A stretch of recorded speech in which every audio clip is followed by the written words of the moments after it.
All right, here we are. Tommy Points, episode 11? I knew it. I 11, I didn't know it. I kind of guessed, but I got it right. We took a week off last week, but we are back in action. I mean, I guess we're just kind of following the Celtics' course of action here. They've seemingly taken a week plus off as well. So Yeah, we're just following the Celtics' footsteps. Yeah. we just couldn't take another episode that was so negative. But I mean, we need a week off. we're back doing it. But other than that, how are you guys doing? I mean, everything's going well. Life is going good. Can't say the same about the Celtics, but everything else is going pretty well. Can't complain. Hey, what are you going to do? Yeah. How about you, Riley? How's everything going with you? Things are going well, but my life kind of goes with the Celtics, so we're not doing so I feel well. like we're all answering the same way. It's like things are going well, but we live and breathe this team, so they're not going that well. I'm doing okay, but It hurts all the time. We care about the team way too much to even answer that question seriously, I guess. But yeah, we're going to dive into a bunch of stuff on episode 11, so let's buckle up. This is getting ridiculous. This is absolutely ridiculous. I love Walter. I love Walter.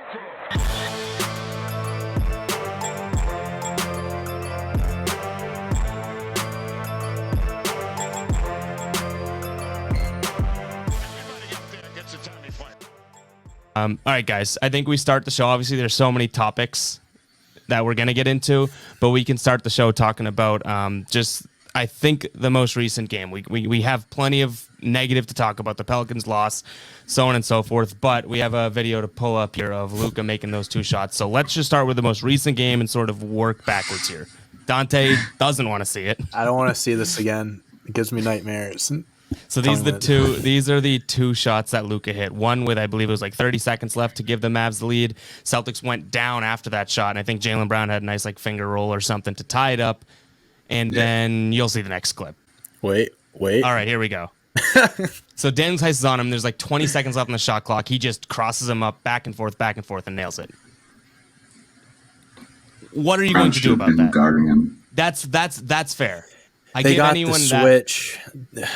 Brown was on him. They had the switch. I mean, Tice did as good as he could, but it just wasn't good enough. But do you think Tice played like bad defense? He was there. He was just... No, I don't think it was bad defense at all. No, he plays perimeter defense well. Like, last season he blocked Trae Young's attempted game winner. Yeah, that's right. At the 3-point line. So I think he was all over him. It was just it's like, you know what I mean? Like the step backs, man. It's crazy. He's so good at creating his own shot, Luka. It's unbelievable.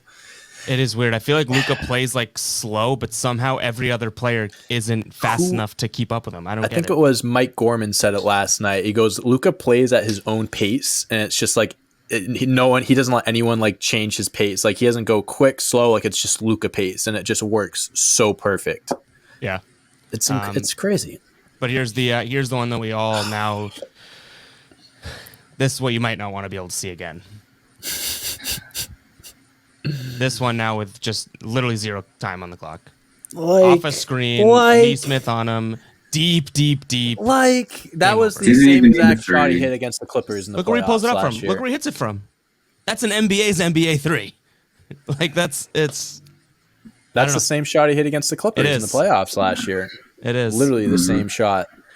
I mean, what can you say? I mean, they were playing good defense. They were on him. I mean, they basically were double teaming him on that last possession, and he still managed to get the shot off and to go in. I remember I was like, when it was tied up, I was like, oh man, I have to get up in 7 hours. I was like, man, going to overtime, this is going to suck. I have to stay up to watch this. And then 2 seconds later hits that. And I was like, well, I guess I think I did. I guess I did. I guess I got my wish in a sense. I didn't have to keep watching it, but like, I didn't want it to end that way.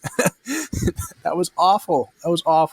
No, so we had that loss, which Riley, you made a good point before we jumped on here. You're talking about how at least by game's end, they kind of showed that like it took a great shot to beat them. You know what I mean? They didn't just absolutely piss it away. I mean, they did, but not as bad as some other nights. Yeah, other than a couple of mistakes, they played, well down the stretch compared to most of the season. Kemba actually had an amazing fourth quarter. He kind of kept us in it, even though, his box score is kind of average, but before that, he was shooting, I think he said like 16%. So, Yeah. There's one part during that game where Kemba was shooting, I think, 16%. And it's like, you look at the end of his box score and he shot like 40, or whatever, and, 21 points. It actually looks like a normal box score. But given where he was, I feel like it actually shows that, like, that end game, he did make a few good shots. But on that note, I think it's like, that's great, but that's a game's example of what we've seen from Kemba so far. And I know it's still early, but we're seeing Kemba stink and then play really well, whether it's game to game, whether it's quarter to quarter. Inconsistent. It's so terrible. Inconsistent. It's unbelievable. It hurts. It sucks because it's like, we try our hardest to defend him. Like he's rusty. It's gonna take time for him to get adjust to the role and this and that. He has a good stretch of games where he looks like he's back, and then he comes out with a stinker against the Pelicans. What, he shoot like 5 for 21 or something like that, 1 for 12 from 3, whatever it was. Yeah. It's like, and you come out with performances like that, and it's just like one thing, not just with Kemba, but with the team. One thing this has been happening for forever, I feel like, especially this year. The Celtics start games off so slow, and then they pick it up second, third quarter. I don't have the numbers on me right now, but like their offensive rating, defensive rating, and their net rating in general, in the second and third quarter, they are above average as far as NBA marks go. In the first quarter and the fourth quarter, where they also tend to collapse, whether they have a lead or it's close, and they just give up, basically. They just don't know how to open up games. They don't know how to close games. Last night, it was back and forth for most of the game. And then the Dallas Mavericks started to, break away a little bit. I think they had like a 9-10 point lead at one point in the fourth. And then the Celtics, with a few minutes left, go on this crazy run. It's just like, where is this during the game? Where is this at the beginning of the game? Where is this at the beginning of the fourth quarter? It's like, you can't expect to win games. Like, yeah, they made it interesting and they came back towards the end, but they still deserve to lose that game because of how they played throughout the entire game. It's like, you can't just count on a late burst at the end of the game and think you can win because of that. You got to be consistent for all 48 minutes. You got to play hard for all 48 minutes, not just the second and third quarters, not just at the end of fourth quarters when you're down and start to make a little bit of a run. You got to play hard every minute of that game, and I haven't seen that from this team this year, and it's very discouraging. And it makes it hard to defend this team. And it really does. That is the thing too. You mentioned like, you can't bank on that late run where you all of a sudden, hey, it's start to try. There's been so many times this year, and it's crazy that we're saying so many and it's actually like accurate. I mean, there's been so many times this year where it's too little too late. You have dug yourself so much of a hole that it doesn't matter if you start trying to cover up that hole and put more dirt into the grave. You have already dug such a deep hole, you're not getting out of it. It's like, they might look decent at the end of the game, but hey, look what you did. The Pelicans is a perfect example of that. They're up to almost, 24 points, and then it ended up going to overtime. I get it. At the end of the game, they fought back and forth. They took it to overtime. They were a couple bounces away from possibly winning that game, but you were up 24 points. There's no reason you should be in overtime. Yeah, exactly. I don't know if you guys saw, I tweeted this out a little bit earlier today, but it was a graphic of the Boston Celtics fourth quarter struggles this season and where they rank in the NBA in the fourth quarter. They're 24th in the NBA with turnovers, 26th in points, 26th in three-point percentage, 29th in field goal percentage, and 29th in assists. They collapse in the fourth quarter. I don't have, there it is. I don't have the first, second, or third, but I can tell you what, it ain't worse than that. It can't be much worse than that. So it's just like, I don't know what it is. We talk about, I say, we got to make a trade. We got to get some new faces here. We got to do something to figure it out. But these issues, what is one or two new players going to do to fix that? This is an internal issue. This is a team issue that this team needs to figure out. They can go out, they can get Harrison Barnes, they can get John Collins, they can get whatever. But those struggles are still going to be there. It's just, how do you solve those problems? Is it the coaching? Is it the lineups, the players? Obviously, we don't have an answer, and I don't think the team really knows right now. And that's what they have to figure out. And until they do, I hate to say it, but they're a bad team right now. They're just not good. And I hate to say it. I'm always the optimistic guy. I try to be optimistic. Look at glass half empty. Try to look at the good things in these situations. There's nothing good here. it's all bad, and it's embarrassing. It really is. It is. I mean, and this is, I said this on my post game stream last night too, and I think it sums it up perfectly. You can literally look at any level. Danny Ainge, front office, Brad Stevens, the coach, the players, whether you want to drill down to certain players or not, whatever, or look at starters, bench, whatever it is, you can look at every single layer and give out some sort of blame. And you can even make an argument for why that layer has owns the majority of the blame. That's a team that's spiraling out of control. When you can do that, that's the issue. You know what I mean? It's like, hey, Danny Ainge didn't build the team right. Okay, that's why 60% of the blame's on him, right? But Yep. then on the flip side, you're like, okay, well, teams go on runs and Brad Stevens decides to call a timeout after a run is over and whatnot. That actually is the 60%. That's the majority stakeholder. And then you look at the players with the effort and you make the exact same argument. Majority of the blame's on the players. The fact that you can make legitimate arguments about all of those different, like I keep saying, layers of this organization is like I said this too. I don't know if I've ever felt like this where I'm almost embarrassed to be a Celtics fan. You know what I mean? It's like, I'm not almost embarrassed. I am embarrassed right now. I'm not almost. I'm there. This was almost like against the Wizards, and when that loss happened, I was like, okay, I'm almost embarrassed. I said that loss to the Wizards was rock bottom, and I said if that ain't rock bottom, I don't know. I don't want to be around for rock bottom. That Pelicans game. Rock bottom. That was rock bottom. And it was awful. It's awful. It's like when you don't know who to blame, what to blame, that's when you know there's a problem. Because there's just so many different things going on. It's like, what is the root of these problems? How can we fix these things? And we don't have an answer for it. It's crazy. It's like I picture maybe the Knicks aren't a good example this year because they're playing, better than they have, but being like a Knicks fan or being some other team's fan where you're just like, I don't know what I'm watching. This team just sucks. And I don't know if it's the coach. I don't know if it's the owner. I don't know if it's the GM. This team just stinks. Mm-hmm. I feel like that's where we're at, which is crazy. Like this team is doing its best to bump their way out of the playoffs, which is, I don't know if that's going to hold up. Like I hope it's not. But right now, nothing that I see game in and game out is telling me they're going to be like a top 3 seed. They're going to make it to the Eastern Conference Finals, and that's so unlike the Celtics. And you know what's crazy? And this says more about the Eastern Conference than the Celtics. They're only 3.5 games back from the 3rd seed, and they're also half a game up from the 9th seed. So I mean, it's just like there's 2 different ways this can go. They can either continue to plummet and just be out of the top 8 seed, or they can try to make a run, keep going, and still fight for a top 4 seed. I guess that's not what I'm expecting right now. I'm not expecting any of that. I don't even know what to expect at this point. I just don't want them to just keep doing what they're doing. I mean, they haven't won a back-to-back game since beginning of January. Like you win and then you lose and then you win, lose. Like you don't develop habits that way. That's how you become inconsistent. And the thing that the Celtics have been most consistent about this year is being inconsistent. Like that's just one thing you can count on with this team is that that they're going to be inconsistent. And it's like, I don't know what else to say. It's awful. It's so bad. It's terrible. Let me ask you guys this, and I'll pop this up. Riley, you tweeted this out.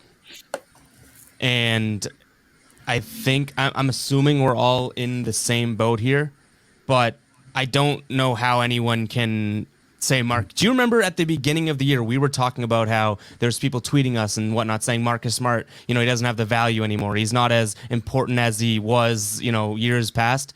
Do you think there's any coincidence? I guess, Riley, because it's your tweet, I'll ask you. Do you think there's any coincidence that this run of terrible basketball just, happens to be when Marcus Smart goes out for an extended period of time? Or is it just, obviously not a coincidence, but it just has to be like the biggest reason why it's happening? I wouldn't say it's a coincidence. Right. I think it's partially due to him being out. Obviously this team's still struggling, with him. But I think, his value is more than people think it is. I think, towards the end of the playoffs last year, people started to get mad because he was taking so many shots. And they kind of forgot, what his role actually is, being a great defensive guard and, just being kind of the leader of the team, in my opinion. Because what I feel like, forget even the name Marcus Smart, just play this hypothetical that I just tell you, hey, your team just lost its captain for X amount of games, right? And I know he's not the official captain, but I think, in my mind, Marcus Smart's the captain. It's like you lose your captain for X amount of games. Everyone, without knowing the team, without knowing the player, is going to say, "Holy crap, that's going to be pretty damn important to your team." So that's kind of where I am at, and honestly, that's where I'm holding out hope for too. So all of these, I think one good question to ask all of us, and we can talk about it individually here, is like, is it time to push some sort of a panic button, or is it time to push the panic button? It isn't for me yet because I think there's still cards that could be played. Kemba could become, consistent as he continues to play. Marcus Smart can come back. They could make a trade. They could sign someone. Until all that happens, I'm not panicking. I'm losing hope pretty quickly. But what do you guys think in terms of, this is some of the worst run of basketball that we've seen? How close are you to pushing that panic button? I don't know if I'm close to pushing it. I don't know. I'm not ready to panic yet. Maybe after the All-Star break. But I'm just ready for Smart to come back, and I still want to give Kemba just a little more time. I feel like when he came back, he was just kind of bad, and now he's showing improvement, but he's not being consistent. So hopefully the next step is to be consistent, and hopefully Brad Stevens just makes some changes. I want to see Robert Williams get more minutes, Peyton Pritchard get more minutes. Yep. I think there's things he can do to help the team. And help take the workload off Jalen and Jason, because that could be another reason they're struggling in the fourth quarter as well, because, they're having to carry the team the whole game. Yeah. I mean, am I pissed? Am I frustrated? Am I embarrassed at this moment of being a Celtics fan? Yeah, I am. I'm not hitting the panic button yet. I think you said it. Riley.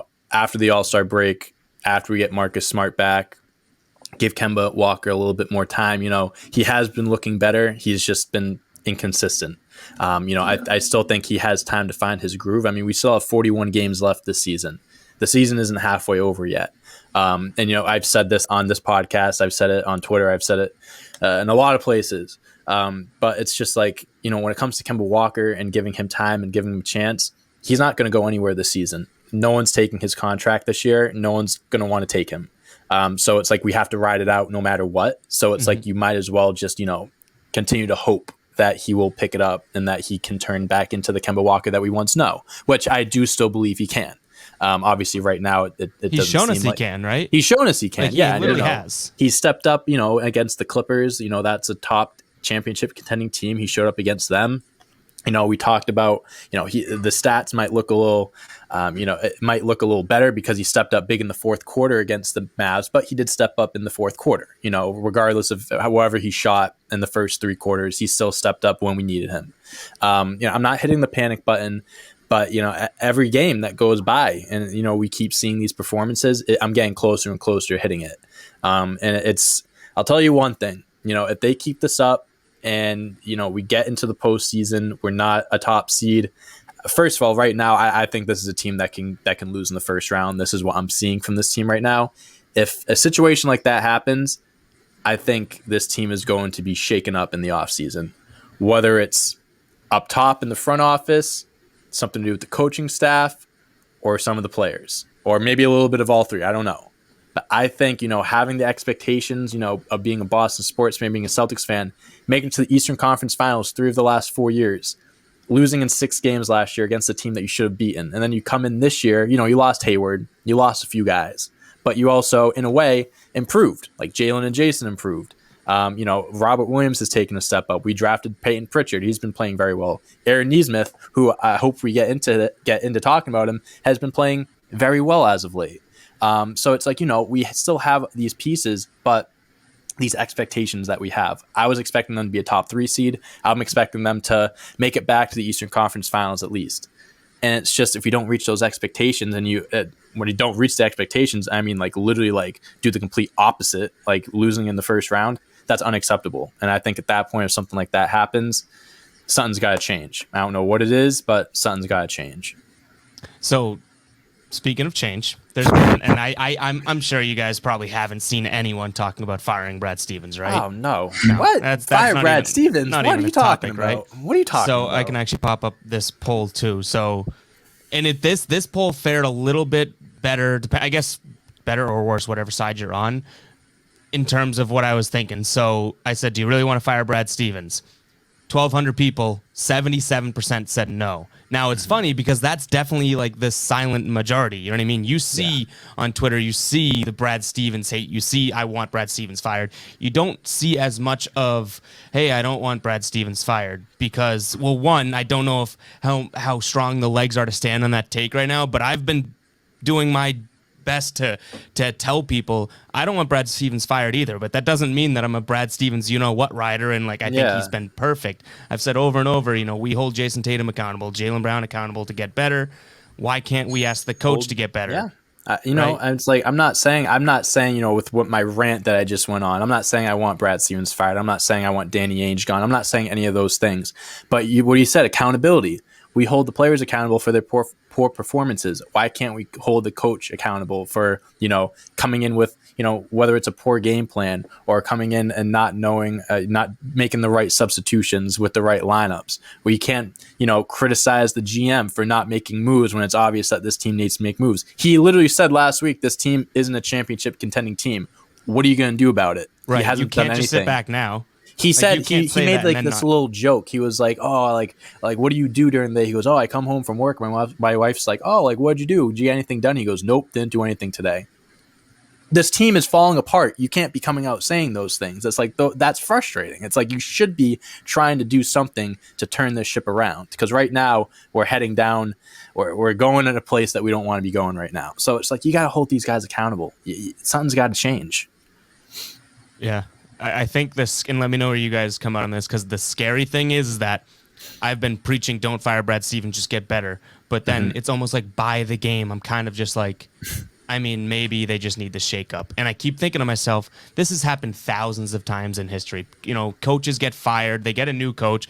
Sometimes it's for the better. You know what I mean? Like, it's not the worst thing. And I keep asking myself, why do I want Brad Stevens still here? And then I'm now, because of the recent history here, I'm like forgetting reasons why he's such an important coach. And that's bad. Like, I literally can't think of like, well, he's super good at this. Like, he's the X's and O's guy. Like, I get it. But it's getting to a scary point as to like, it's like, well, I might just say like, F it. I don't care if Brad Stevens is the coach. It's that bad. Yeah.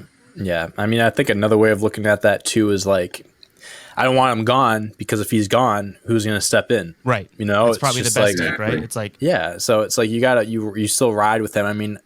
Listen, I just said it a few minutes ago. We've been to the Eastern Conference Finals 3 of the last 4 years. It's not like Brad Stevens has driven this team into the ground since he's been here. He's made improvements almost every year that he's been in the league. Not counting a few years, 2018, this year. So it's like, he's not a bad coach. He's not. That's why I'm just confused of why, something like this is happening. You're supposed to be one of the best coaches in the league. One of the best coaches in the league wouldn't let something like this happen, or at least that's what I think. So it's just, I don't know. I think that's why I'm frustrated, because it's not like everything you said made perfect sense and aligned. He's a good coach. He's not a bad coach. But then when you bring in one of the best coaches in the league, that's where, like, kind of like you said, I'm agreeing with you. None of this makes sense. You can't be regarded as one of the best coaches in the league and have your team doing some of these things. And I know everyone wants to say, oh, the players play, it's a players league, so on and so forth. I think that's true in most cases, but when you're led by 22 and 24-year-olds, I think a coach can actually make a pretty big difference in getting his team engaged and not letting them blow 24-point leads. So I don't think Brad Stevens is squeaky clean like a lot of people think. No. What do you think, Riley? I have a lot of concerns about Brad Stevens. I have for a while, since the playoffs last year. I thought he got outcoached by Eric Spoelstra and then Nick Nurse. Yeah, absolutely. But there's just like the Kemba Walker thing. Like, he has no trade value right now, so there's not much we can do. If you look out there, I don't see any other coaches better than Brad Stevens that we could find right now. You'd be taking a chance, and why do you want to do that? You know what I mean? You'd be taking a huge chance. I get it. This team, like you said, Dante, they kind of have even gone below rock bottom, but like, I don't want to find out if there's anything even lower than that. Me neither. Trust me neither. So I definitely agree. I will say though, it's I'm almost like frustrated and annoyed that there's people out there that just will not even admit Brad Stevens has done a single thing wrong. Like, it's like the 24-point leads on the players. It's like, yeah, it probably is on the players, but it's also on the coach. It's on these type of things. And we fact check. I don't know if anyone remembers from last episode a couple of weeks ago. We talked about how Brad Stevens came up with Carson Edwards starting and whatnot. And I knew I heard it somewhere about the simulation and whatnot. It was true. It's absurd. He literally runs simulations and clearly puts weight into it. You had to bring that up, Evan. You had to bring that was true. Yeah, I found the clip, and it was they based Carson Edwards starting against Phoenix that day off of a simulation that Brad Stevens ran. It's true. It was true. Just because you do well in the video game doesn't mean you do well in real life. Those things don't correlate. 2K in my is video not game, real I'm life. 6'8" and can do a windmill dunk. And yeah, in my career, I'm dropping 100 points a game. Yeah, listen, that's not real life. After hearing that, I'm much closer to hitting the panic button. Like, I don't even know what to say. It's awful. It's terrible. And it's like it's almost let's because you wanted to talk about a couple guys here, Dante. We can start with Neesmith. Oh no, we'll start with Robert Williams because I think it's actually probably really easy to talk about. He must be a guy that just stinks in the simulation because when he goes out and plays, he is really good, and then he gets subbed out literally after making like play after play. It's not like what we've seen in the past where, okay, you get, and when I say the past, like maybe when he wasn't injured in years past, when he gets out there, he does a good thing, but then he really, really like messes up. Like something so stupid, dude. Like you're on the wrong side of the court. And then Brad Stevens takes him out. Robert Williams is coming out like last night after a putback dunk that was incredibly timely. And then it's like, oh yeah, Tristan Thompson, get back in there. And I'm like, I don't understand it. Robert Williams is better than both Tristan Thompson and Daniel Tice. I just want to make that very known right now. Against the Pelicans, Robert Williams played, I think it was, he played a good amount of minutes in the first half. He played 2 minutes. He played 6 minutes total in the second half, including overtime. 1 minute in the fourth quarter. He had that game. He had 8 points, 13 rebounds, 3 assists, 4 blocks. You know what's annoying about that? You talk about him playing in the second half there. It was all in the last. He barely played until the last minute of the fourth and then all of overtime. Yeah. Did you see his block on Zion Williamson? He could have been doing that the entire fourth quarter. Right. So instead, we have Tristan Thompson again bullied by Zion Williamson. Listen, Zion Williamson can bully anyone he wants, but at least Robert Williams can try and play defense on him. And we saw that game that he was, doing okay. He was holding his own. I just don't understand the logic. He goes, we're trying to conserve his minutes and getting him ready for later on the season for the playoffs. Brad, look, we might not make. Look where we are right now. We're almost out of the playoffs right now. What are you waiting so he can? What are you waiting for? You play your best players no matter what the situation is. Robert Williams isn't hurt. He's not dealing with anything as far as we know. As far as the public they talked knows. about that hip like a couple weeks ago, but then I'm on your He team looks here fine. saying, like, tell me it's the hip then. Tell me that he has a hurt hip and that's why he's not playing. Yeah, Tell like us you can't just say these things like, oh, he's playing very well, this and that, and then you don't play him. You play your best players. Like we've said this about Pritchard, Robert Williams, and Neesmith should be the 3 guys off the bench. They've been playing very well lately. Like those guys I trust coming off the bench. Got to give guys minutes that deserve the minutes. Tristan Thompson, I mean, he's good at some things. I'm not the biggest fan of him. Last night against the Mavericks, he would get these offensive rebounds, which is awesome. But then he'd be in the paint and hold on to the ball and refuse to look around. Like he'd be getting double teamed in the paint, and then he'd go up for a hook shot. Granted, some of them went in, so I'll give him credit. But a lot of the times too, he was just leaving guys wide open. There was Tatum literally like licking his lips, like give me the ball, wide open for 3, and Tristan Thompson isn't even acknowledging him. It's like that, like that's frustrating. And it's like you have him over someone like Robert Williams who's actually impacting the game, not only on defense, but on offense as well. He got like 7 offensive rebounds against the Pelicans, and then those 3 assists. It's like he helps the team out in multiple ways, but yet we still play other guys ahead of him. And the one thing I think I'm way higher on Tristan Thompson than you because I think he does add something that the Celtics don't have, which is that just like bruising offensive rebound or just rebounder in general. What I'm getting frustrated with is now Daniel Tice is the guy playing with Robert Williams because I get it. Daniel Tice stretches the floor more than any of those guys, but Daniel Tice thinks he's Mr. 3-point now. Like he's 1 for 15 the last. He just hangs out. He hangs out around. I get that you want a big man that can stretch the floor, but you also want a big man that can like shrink the floor too, right? Like you want to, and he hasn't been doing that. So it's driving me nuts that like Robert Williams is looking at these two guys in front of him, saying that, like, at any given moment, I am better than both of them. And that's not even us, like, exaggerating anymore. No. Robert Williams comes into No. a game and has done better than both of them multiple times, and he's still yet to outpace either of them in minutes. And that's No, okay. he plays like the half of the time they play, and he puts up the same amount of numbers. Exactly. He's got better chemistry with Tatum and Brown as well. I'm looking at his numbers right now, like the minutes played. He has not played a single game this season over 23 minutes. Why? What's the harm in giving him 25, maybe 30 minutes? You know, what's the reasoning for that? They're saving him for the finals because Brad simulated the entire season out, and if you follow these simulations, they're in the finals. Don't worry, and that's guys. where We're the 6th seed right now, but in 2K, we're gonna beat everyone in the playoffs. Don't worry, we're fine right now. Yeah, Oh my awesome. God. Thanks, Brad. Glad to hear that.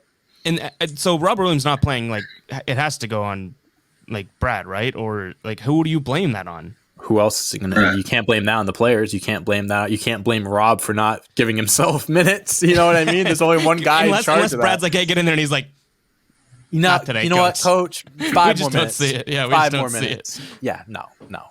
You have to blame Brad. I mean, he's the one that's giving the minutes out, and he's not giving them to Rob. So I feel like if we're talking about the players, the coach, Brad and the GA and Danny, I feel like most of the blame has to go on Brad, in my opinion. We started 8-3 without Kemba. Clearly, this team has talent. We see it in Robert Williams. We see it in Peyton Pritchard. Other guys who aren't getting minutes, and there's nothing else we can do that's other than just sit around and watch Brad Stevens waste these guys' time. play Grant Williams over Robert Williams. Frustrating. A lot of the Celtics problems, if you look back to the root, it comes back to Brad Stevens, and it's just concerning. I don't know what else to say. You're right, because when you think about it too, I talked about those layers and whatnot, and we've all kind of harped on it. Who's in the middle of it? Like, who is supposed to be? If you just look at this from, like, afar, who's supposed to be the middleman between your GM, who puts together to the team, and then the players on how they play? A coach is the definition of that middleman. Yep. So you can blame, hey, Danny didn't construct the best team, but I would argue that in a sense that we have two of the best young guys. That's not even an argument. Like, two of the best young guys in the league right now, they should be able to beat. I'm not saying that's a championship contending worthy, but they should be able to whoop up on the Wizards. Better than what they are now. Whoop the Pelicans. Yeah. They have that talent. So that's where I throw out Danny didn't construct the best roster. Okay, when you lose to the Wizards, you lose to the Pelicans, you lose to the Knicks, and there's tons of other losses here. That's when it's like, well, guess what? You didn't need the best roster. You have a better roster than that team, and things just went awry. When you get into and we're nowhere near that point right now. When you get into we can't get over the hump and beat the Lakers or the Clippers or the Bucks, Sixers, whoever. That's when you can start saying, Danny Ainge, you probably need to build a better team. But when you're losing to crap teams, I don't want to hear it about, like, building the team, because your team's already built to beat those teams. Listen, the Celtics have more wins against plus 500 teams than the Sixers and the Bucks in the Eastern Conference. If you look at the losses that they had, all these frustrating losses are against teams that they should be beating. I mean, I did this the other day. They're 15-16 right now. This is when they were 15-15. If you took away, like, I said there were 10 losses this season that were, like, games that they easily should have won, but they gave up. Something happened. Let's just say 8 of those games we won. We would be 23-7. We'd be the number 1 seed in the Eastern Conference by a few games. And it's like, this team, like, they have potential to be good. I'm not saying championship contender either, but this team isn't constructed like a bottom of the barrel teams that we're losing to. If we're losing to good teams too, like, you say whatever you want, but we're losing against bad teams in frustrating fashion. It's just, that's not on. I feel like you can't really blame Danny Ainge for constructing the team at that point. You got to blame the coach. You got to blame the players for not playing as hard as they have been. And, that's what we've seen, that they're just not playing with heart or hustle. I feel like half the games I've seen in the month of February, it's like they just go out there and they're just going through the motions. It's like you can't expect to win when you do that. It's impossible to. I feel like I feel like we've talked about this before. That might stem back to Brad as well, with players not being motivated enough.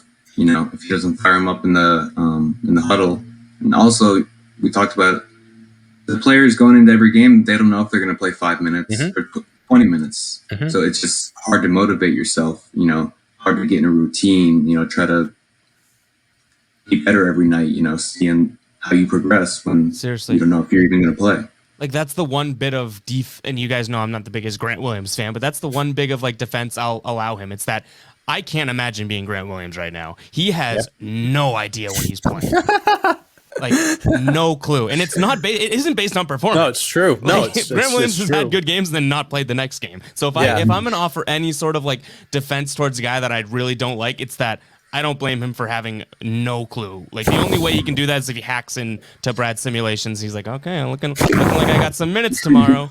But he goes up against the Atlanta Hawks. Grant Williams, 30 points against the Hawks. I guess he's going to be getting some playing time tonight. No, I fucking hope not. But it is crazy, and you even said it too, Riley, when you said like the word routine. Like, that's so synonymous with the word rotation, which is what NBA and coaches like rely on, like a rotation. You have your starters. Like, I'm surprised Brad Stevens has started a somewhat consistent starting lineup. The way he's managed the rotations in the team this year, it's puzzling to me that like all of a sudden Jaylen Brown's not on the bench or Tatum's not on the bench. Like, he's not far from that. He has no rhyme or reason to what he's doing, and it's kind of frustrating. it's weird because that's the type of thing you call a coach. That's the type of thing you call a coach for a genius when they're single-handed, right? Like, he makes a lot out of, or shorthanded, I should say. He makes the most out of what he has. But how about having like, I know Smart's out, but when you have all three of your guys, he's one of the best coaches ever. When he has when he's shorthanded, when he's missing top guys, he does so well. He knows how to handle those situations. Then everyone's healthy, everyone's here to go.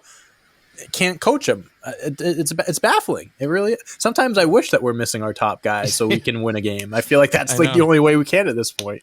Kemba isn't playing tonight, so I mean we'll see what happens. There we go. But we'll see. If you guys were to rank, so we go, and I guess we can throw in little, if you want to get specific, but if we rank whatever order, I guess worst is the first name, so Danny Ainge, Brad Stevens, and the players, or the team, I guess, how would you rank who is at, I guess, the most fault here? Okay, I'm going to go Brad, players, Ainge. I think, Brad with not being able to really, make this team work, I guess. You can blame the players for, not being motivated, for not playing with heart. We talked about, I think, Riley, you said it, like Jalen and Jason, like they're burnt out by the end of games because they just have to carry the load. And it's like that, that's a true thing. I mean, that's a reasonable excuse for, why they slow down in the fourth and whatnot. Brad Stevens, I think we've just complained about him so much, and I'm putting him up there because before this season, I said this to you guys before, I really never complained too much about Brad Stevens. Like, there are few little things that he's done throughout the years that, like, what is this guy doing? Like, rotations, laps have always been a thing with him. But this year, it's like every game, I feel like I have something to say about him. So, I mean, I think he deserves the most blame at this point. Then, of course, the players, because of just how they've been playing and, just, I said, no heart, no hustle. And then Danny Ainge at the bottom because, I do think he deserves some blame, not as much as the top two. But I'm still holding him accountable. He's saying these things, how we're not good enough, but yet he's not doing anything about it. So it's just, you can't be saying that and just sitting on your ass doing nothing. So that's my rankings.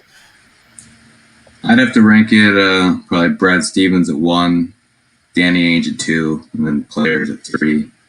Just because I know some of the players have been playing well, like Teague and oh God, don't even bring him up. Don't even bring him up. Well, like I was saying earlier, I feel like the way Brad Stevens is, his rotations, his lineups, I feel like that affects the players as well. So they need to step up, but at the same time, you wonder if they can step up, in the situation that Brad's kind of put them in. Mm-hmm. I know I'm giving him a lot of hate today, but I'm just frustrated. And give more hate, please. Anything I can think about the Celtics, like not being good or like their problems, most of it just stems back to Brad Stevens. It does, and then everyone wants to talk about it's a players' league, and I know there's big Twitter accounts out there and whatnot. They all say the same thing if they're really defending Brad. It's like, oh well, is someone else motivating their players and whatnot? It's like if someone is really going to double down and say, you know, motivation has nothing to do with this league, that's crazy talk. There's the only reason the Raptors, I feel, are almost, you know, take last year as an example. They lost Kawhi Leonard. They came back and they got almost to, you know, a championship caliber team. Why? Because I think Nick Nurse had a lot of, you know, his hand in the cookie jar in terms of their performance. I was jealous. I was jealous watching that series and seeing how animated he was and how he was like supportive in the game. He was literally the sixth guy on the court. He was in the corner defending Jason was, Tatum. Yeah, I mean, like, listen, that's annoying. Like in time, like obviously, like it's like, what the hell is this guy doing? But all at the same time, you got to admire something like that. You got to admire someone that actually, he said, like, you know, my guys are out there every game giving it their all. I'm going to do the same thing. I love that. I love that. Why can't Brad Stevens have that mentality? He's sitting there. They cut to him and he's just arms crossed, looking around like he's clueless, doesn't know what to do. My favorite is during a run, screaming at people. They switch to him during a run and he goes, what are you clapping? Yeah, there was a clip. Jeff T goes into the game, dribbles it off his foot, turns it over, and they cut to Brad Stevens. He goes, "All right, yeah, just get back on defense. Get back on defense. And then when get him out of the game." He was mic'd up in the middle of that Pelicans comeback, and I think it was ABC, and he turns to his guys. He goes, "Come on, guys, stay in this moment." And I said to myself, I go, "This is a moment where you want to get as far away from as possible. If you are blowing." You are blowing a 24-point lead. You do not want to be in this moment, buddy. This is the exact opposite of a moment you want to stay in. And I was like, oh my God. And then last night, in the middle of the Celtics playing terribly, he was mic'd up inside tracks, whatever they call it on TNT, and he just goes, "Hey guys, just be you." And I was like, this can't be real. Like, I think Brad Stevens is trolling at this point because he knows he's got. He said, "Be you." Look how we've been the last month. Be you. We want to continue being that. Someone else. Yeah, be someone else. It drives me nuts. But anyways, like that whole comeback of this Pelicans, and when someone tries to say he's doing nothing wrong, there is just a black and white answer. They were down. They were up 24. The Pelicans started coming back, and Brad Stevens took his first time out during that comeback after like 20 points, 21 points or something had been made back by the Pelicans. That's too late. We saw last night against the Mavericks when the Celtics went on that 16-3 run. Rick Carlisle called a timeout after the Celtics literally went on a 5-0 run. He was just like, "All right, let's chill out for a second." Brad Stevens would never. Most coaches do that. Like they do that. If Brad Stevens are we just missing that he has no sense for momentum? I think he thinks timeouts carry over to That's like what other games. So he's thinking, what you get like, I don't know, you get like 8 a game. Let's say he's thinking like, oh, if I only use 4 of them, I'm going to have 12 next game. I'm going to have 16, 20 the next game. It's not how it works, Brad. Use the timeouts when you have to. It's like, I don't know. Isn't there supposed to be an assistant coach that like, you know, is supposed to be telling him these things like, hey, maybe we should try doing something else? Is he surrounded by yes men, or is he surrounded by guys that don't care about what else is going on the court? Where's Evan Turner? Didn't we hire him? Isn't he supposed to be the guy that's like everyone's supposed to love and everyone listens to him? This and he's talking about him and Brad Stevens riding off into the sunset when he left the Celtics in 2014. Where is this guy? Is he working from home? I haven't seen him once this year. I saw him one time when Pritchard had the game winner. He like ran out there and chest bumped Pritchard. That's actually, swear to God, the only time I saw him turn on the bench. More times you've seen him than me. I haven't seen him once. But it's just like, that's what I'm saying. It's like we have assistants, we have this and that. Like, do we have people telling him like, hey, maybe we should try something else? Maybe we should do this or that, or does no one bothers? It's all confusing to me. It's all very, very confusing to me. I'd love to know if you're watching this, go and figure out if you can find which coach has the most timeouts that have been left on the board. This season, because I'd love to know. I would love to know how much Brad Stevens is ahead by. I would love to know. If you can find that number, you're invited to be on the next episode of Tommy Points. Yeah, easily. Because that is a find and a half. Pull up any stat you can to prove why Brad Stevens has been ass this year, and you can come on. You can talk for all 50 minutes next week if you want. Floor is yours. Voicemail. Yeah, that's unbelievable. Did you guys see that Sean Palmer sent us the audition tape? He sent a video in as to why he should be on the show. I think we should have him on. Yeah, let's bring him on. The more people to rant about the Celtics and Brad Stevens and everything, the better at this point. Because I'm getting out of breath right now. I think we need another person to just kind of take the floor at this point, because I'm going to pass out. Like every single week we come on here and it's always something else, man. It's always something else, and I'm Was just this like, podcast the curse? I think this podcast is like ruining my mental health. I think we started the show and killed the Celtics. Yeah, with the Tommy points, we killed the Celtics. I don't know, man. I don't know. We try to stay positive. We're all positive guys. All three of us are good dudes. Like, we try to help. We try to defend the Celtics any way we can. And when you got reactions like this coming from us, you know that something is going wrong here. Something is very, very bad. Very bad. Very bad. Very bad. Very Say bad. that over Evan. and over Very again. bad. Stephen A. Smith, this is bad. This is very bad. This is so bad. He even laid into Brad Stevens too. So now it's garnered national attention. I'm glad national TV analysts are jumping on this, because they rightfully should. Because this isn't something that just Boston analysts should be talking about. This is something that national media should be talking about. Why are the Celtics, a team that made to the Eastern Conference Finals last year, that really, besides Hayward, didn't lose much? Why are they in the position that they are in? Answer that question for me, because I don't have the answer. I know. But sounds like we all rank Brad at the top of the list, which is interesting, because we're all also don't fire him yet type. You know what I mean? So it's a fine line we're walking, but yeah.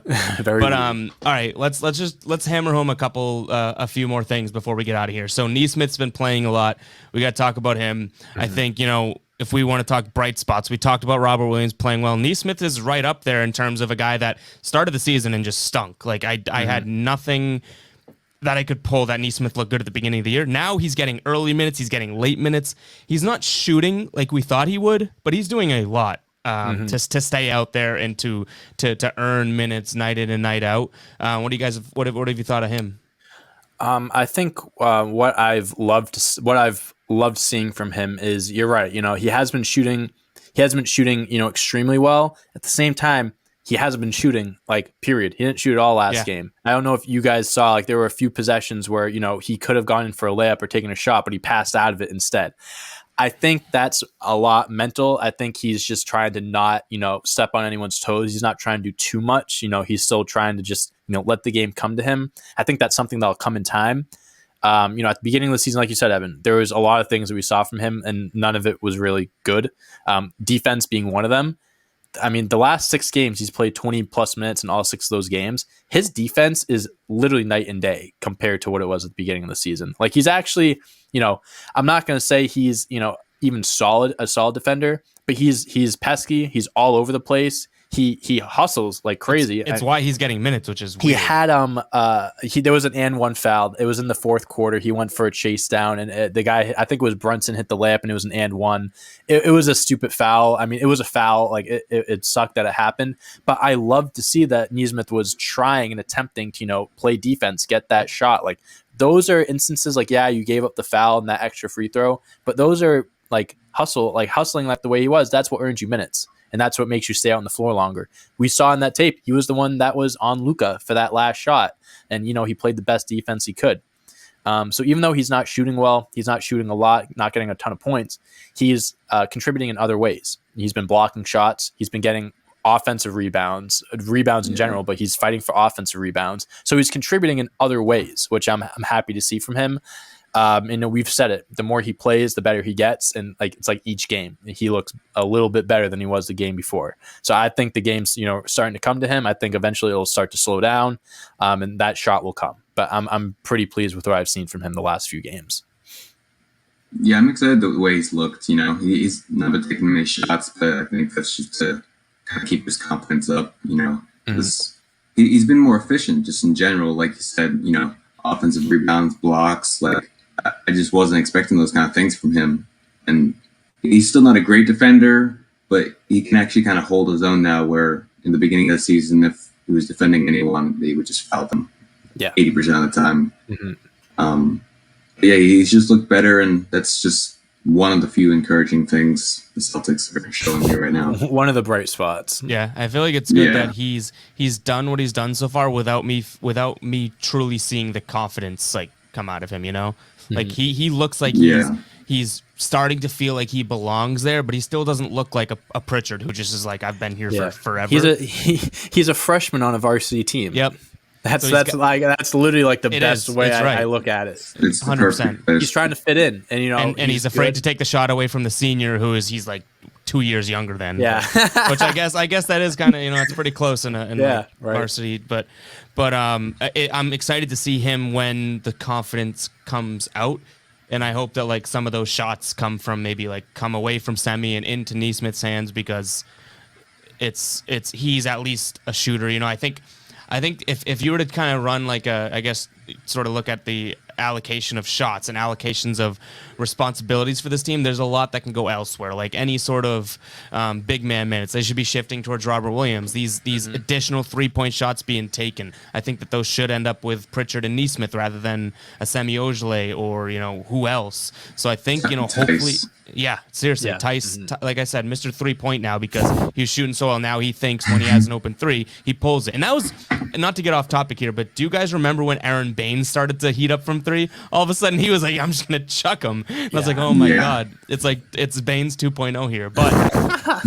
But there is these, if Tatum and Brown were taking all the shots right now, you'd be like, oh, well, where are Neesmith's shots going to come from if he works out, right?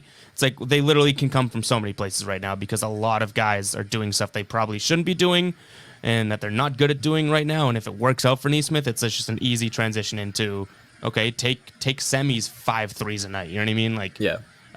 So it is. I agree with you guys. It is sort of a bright spot. I don't think he's truly there yet, but it's one example, and we haven't seen it with Robert Williams, but it's one example of Brad letting the guy play and let him figure it out and not have to walk on eggshells, wondering if he's going to make a mistake and come out. He's clearly giving Neesmith the shot, which I don't think we can complain about whatsoever. No. I hope he figures out a way to keep him going when Marcus Smart's back too. Yeah, because I could definitely see that impacting it, but. What other bright spots in an abyss here have you guys noticed? I'm actually happy you made that transition, because I was going to bring this up.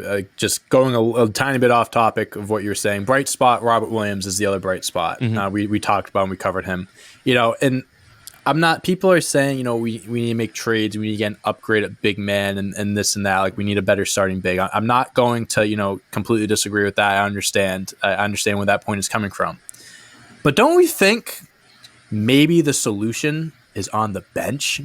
Maybe the solution is the guy playing 15 minutes off the bench every night who should be playing double that and probably starting. It's like, we do need a better starting center.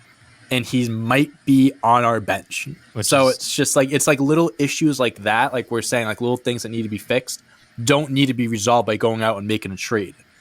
You can make that change by just switching out the lineup, changing the rotations. Like something as little as starting Robert Williams or giving him more minutes can do wonders for the starting lineup for the team. It could be Am I huge. saying it will turn the team around? Absolutely not. But it's something that will help put us in that direction. And then Marcus Smart comes back. Kemba Walker, Marcus Smart, Jalen, Jason, Robert Williams. Give me that lineup and let's run with that. Let's see how that goes. If it doesn't work out, how many times have I said to you guys, let's just give Peyton Pritchard one shot to start and see what happens. He got a chance to start. He didn't play that well. He came off the bench again the next game. That's fine. You just have to see how it works. Right. Give Robert Williams the chance of starting and see how it works. Who knows? It might turn the season around. We don't know because it hasn't happened yet.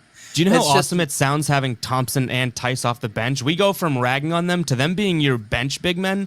That sounds great. Yeah, great that's solid. Yeah, Right. that I'd have no issue with that. It's just Brad Stevens needs to figure out a way of just making that work, making Robert Williams, giving him those minutes that he deserves, because that's something that could really change, the direction that the team is going in. Truly. And I'm not just, and I know we're not saying this as Celtics fans or anything like that, but it's just you watch the games. You understand that that's the truth. Robert Williams is a difference maker, and he's better than those two guys, and he deserves to play over them. 100%.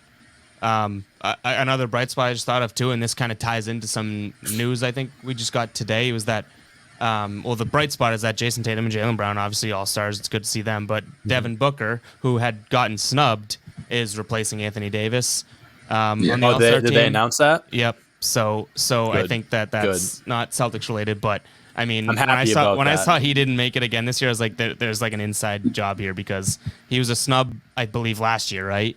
And then this year again. But anyways, yeah, I love Booker. I'm glad he made it. yeah, 100%. He has had 3 seasons averaging over 24 points a game and hasn't made the All-Star team in any of those seasons. That is the most in NBA history. Yeah. The guy, listen, I'm not going to go into his stats.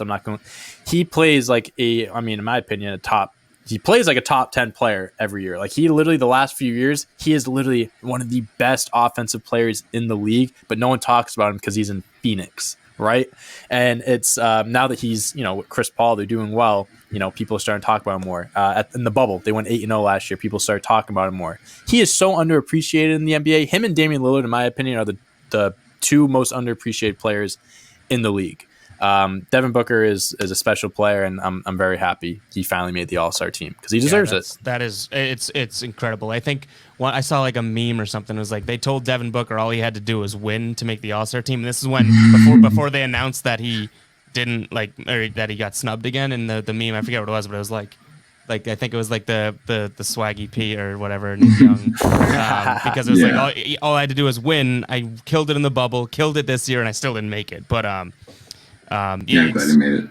Good for him, but also it's good to see Jason Tatum. Obviously, I think we expected that, but and I think we expected Jaylen Brown too. But I feel like because it's in the middle of this Celtics like travesty that we're watching, it's getting overlooked how crazy it is that Jaylen Brown's now All-Star too, averaging 26 points. Yeah, I'm super happy for him. I mean, listen, he got booed on draft night. Yep. People didn't want him in Boston.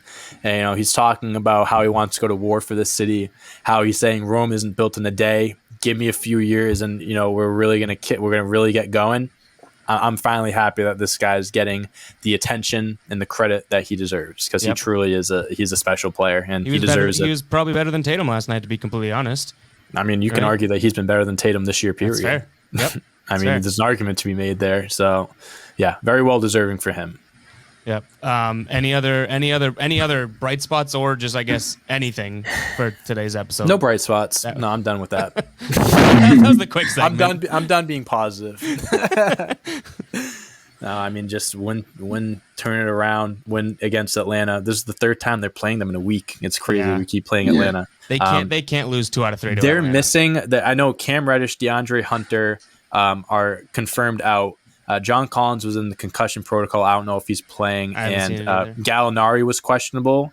So I'm not too sure if those 2 guys are playing. Let me tell you one thing. Those 4 guys, as I mentioned, 2 of them are out. The other 2 are out. And the Celtics lose to an injured Hawks team. Okay? I'm going to lose my mind. Riley's right. That's the panic button. I am going to lose my mind if they do that. Riley, you said they're going to lose off the game winner.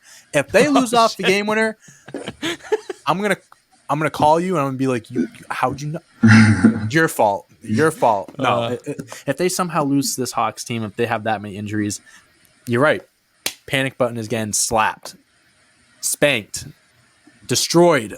There's gonna be no more panic button after that because I'm gonna smash it because I'm gonna hit it so hard.